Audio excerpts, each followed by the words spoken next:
Welcome back. We're out here in the garage again today, and in today's episode we get the transmission reinstalled in the Nova and we take it out for its first test drive. Okay, so we spent about 30 minutes with the wire wheel here and a few cans of brake clean. You can see it's not perfect, but I can actually touch and handle this transmission now without getting covered in dirt and grease and grime.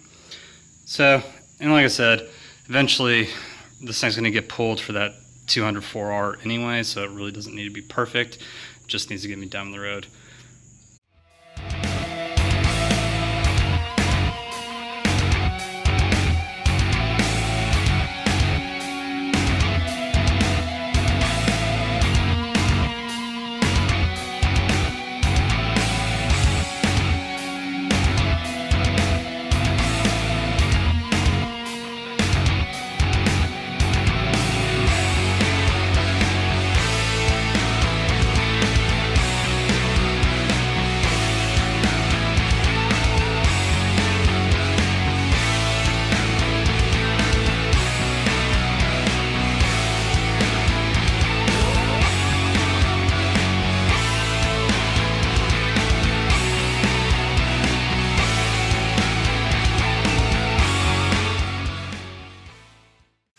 Okay, so here we have it. Transmission is cleaned up, put back together.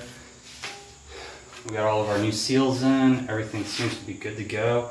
All we need to do is get it back on the jack and we can get it reinstalled. So we'll get to that here just in a minute. So if you wanted to see, this is how bad it was. I mean, that's how much grit and grime and grease we cleaned off of that transmission. So now that won't be all over my hands as we're messing with this thing. Okay, so as part of this rebuild process, I mentioned that this transmission mount is junk and this nut just kind of spins freely on here. So what we're going to attempt to do today is take our little angle grinder here and try to zip this thing out. So let's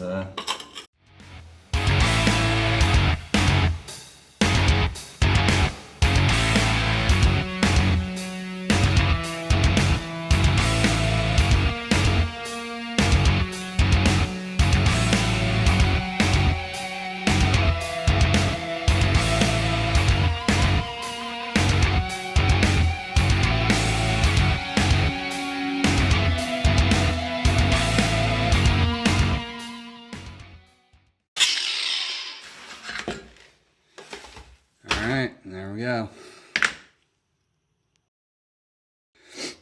So like the transmission, this thing is also pretty crusty, so I can get our trusty old wire wheel in here and try to clean this thing up a little bit.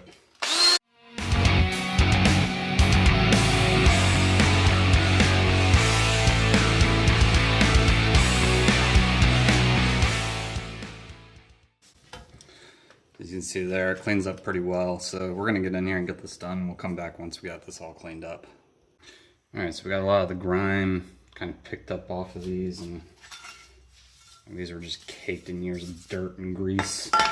So at this point, we're gonna take some brake clean, kind of wipe them down, make sure that any of the remaining grease on these is off, and then I'm gonna spray them with a quick few coats of primer and paint just to prevent any future rust.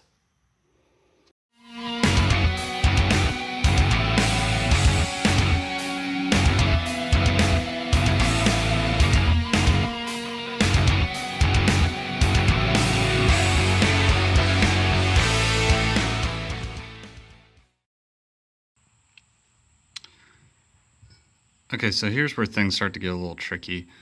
I've come back in here and I've kind of cleaned this area up a little bit. Again, you know, when I first pulled this apart, we saw a lot of oil wetness back here. Not a lot, but I mean, there was some visible oil back here. I thought maybe the rear main seal was leaking, but honestly, like, I wiped this thing down and I'm not finding any more oil. And honestly, what I did find back here wasn't a whole lot to begin with, so I'm not really sure. Just to be on the safe side, I came in and retightened all these oil pan bolts back here.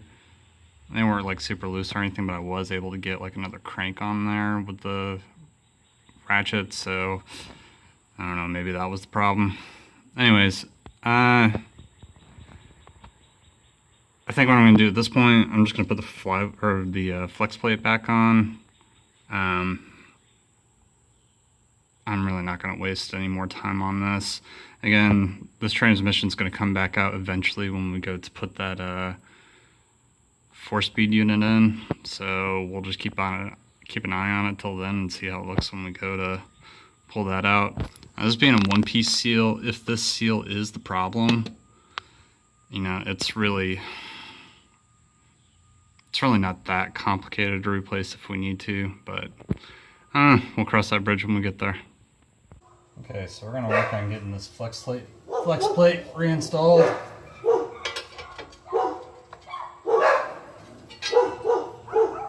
No, we're not. We're gonna work on bringing those dogs in.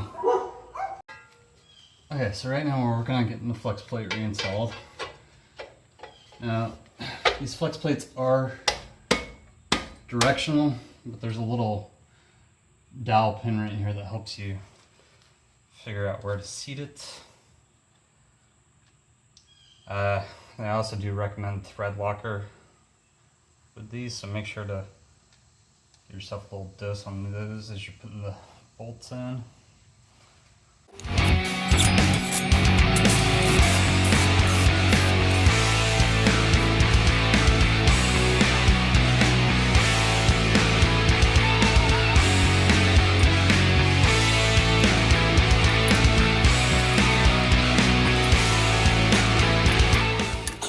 There we go.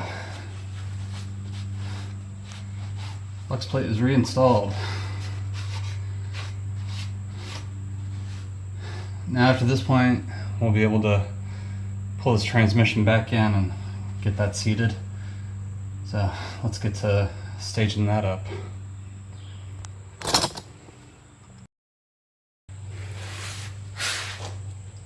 Alright, so now it's time to try and reposition this transmission in here.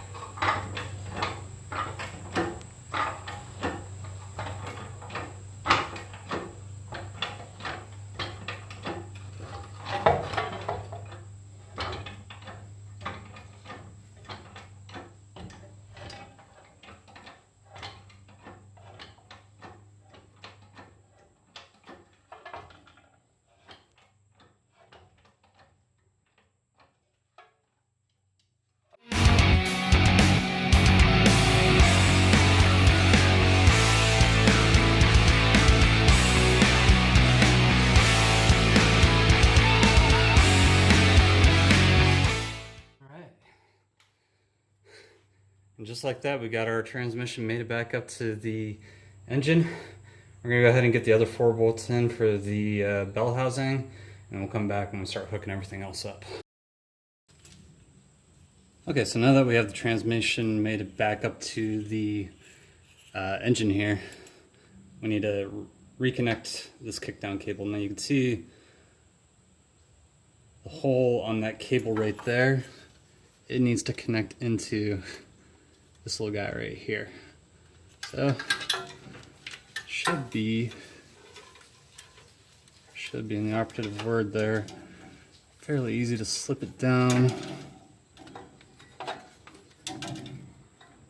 onto here.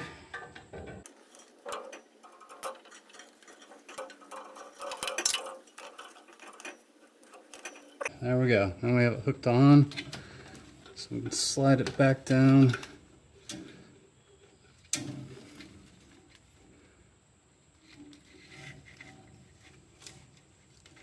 Into the casing here.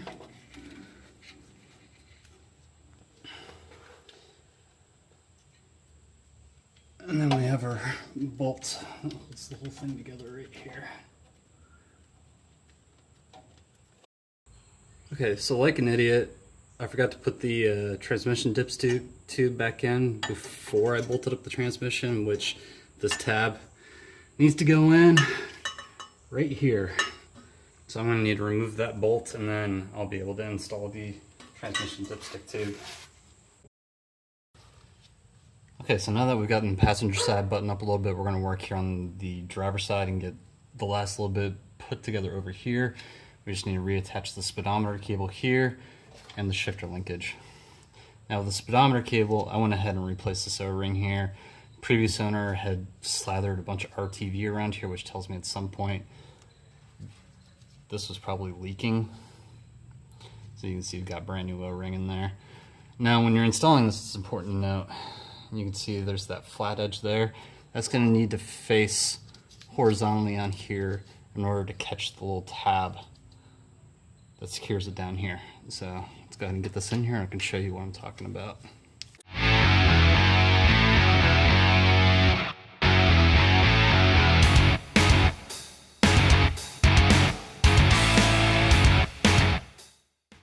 Okay, see now that's not seeing the way I mentioned, so you can see that tab doesn't want to go in there. I think what I might do, go ahead and unscrew. So you can see this is just a little, this in here is just a little housing. So I think what I'm going to do is get a pair of pliers on that and twist it to the position we need.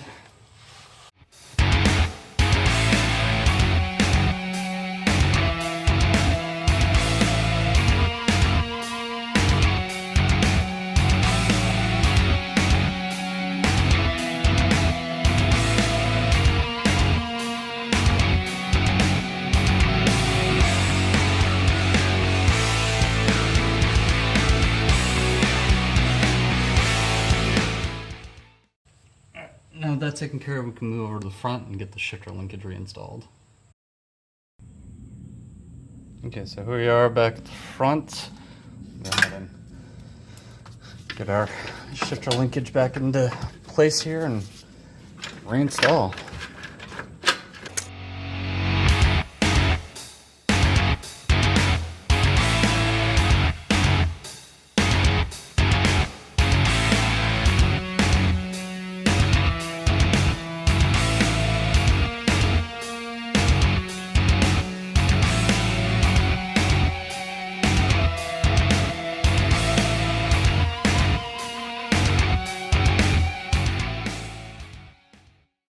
Okay, so now we're moving on to the back side of the transmission. We're going to go ahead and get the new transmission mount installed and then get our cross member.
Now the moment, well, maybe not all of us, but at least I've been waiting for.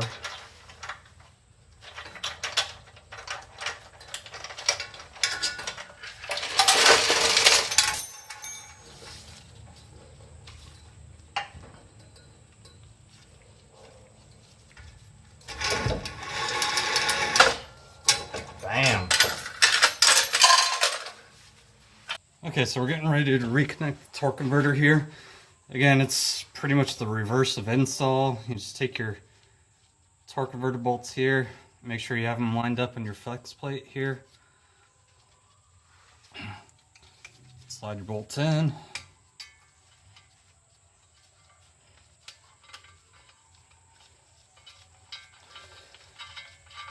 Again, your torque converter might vary. Mine does not have a threaded hole in it, so it requires a nut on the back side.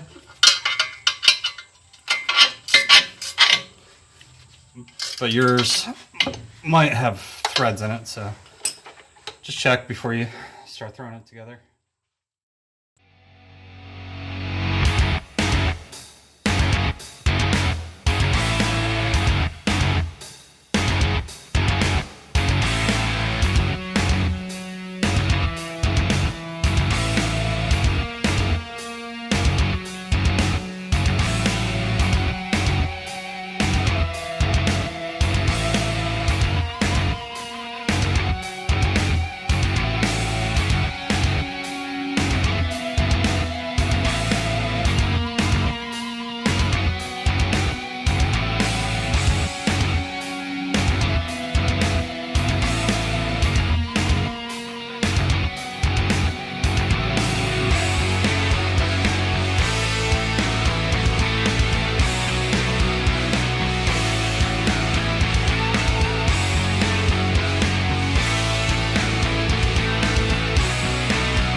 Alright,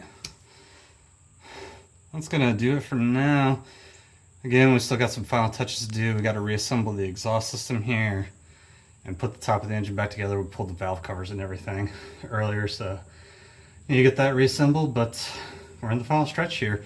Transmission is now fully connected to the car.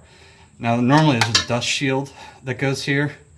I'm not going to put it in for now because I want to get this thing out, run a couple miles on it, and bring it back and make sure it's not leaking. So it'll just be easier to tell if I don't have the dust shield in here during that process.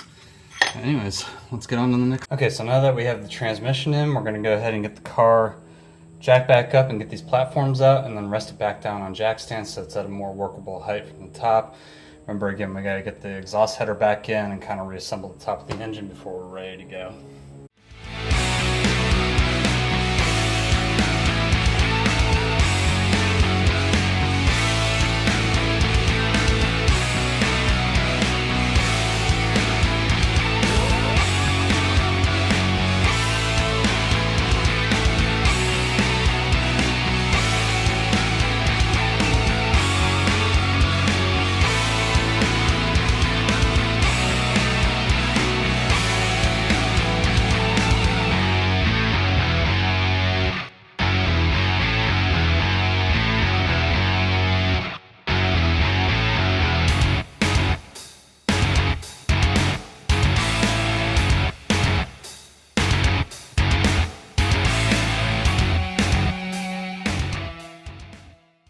Well, kind of a crappy wrap up to this video, but got the engine cranked over, was letting it run for a second, and then I noticed it was just pissing oil underneath it. Took a look and I just saw this massive crack right here on this valve cover, so it was causing it so this didn't really seal and it was just pouring out the head. So frustrating, but it looks like I need to get to buy some new valve covers before I can actually get this thing out on the road again. So it's got to take care of it for today. I'm done. I'm over this for now, so I'm going to get back to this at another point. Alright, so we're not giving up. It's a quick rundown to Summit and bought a new set of valve covers. These ones are stamped steel instead of that aluminum from the old ones, so these should hold up a lot better. Anyways, let's get these installed and hopefully be done.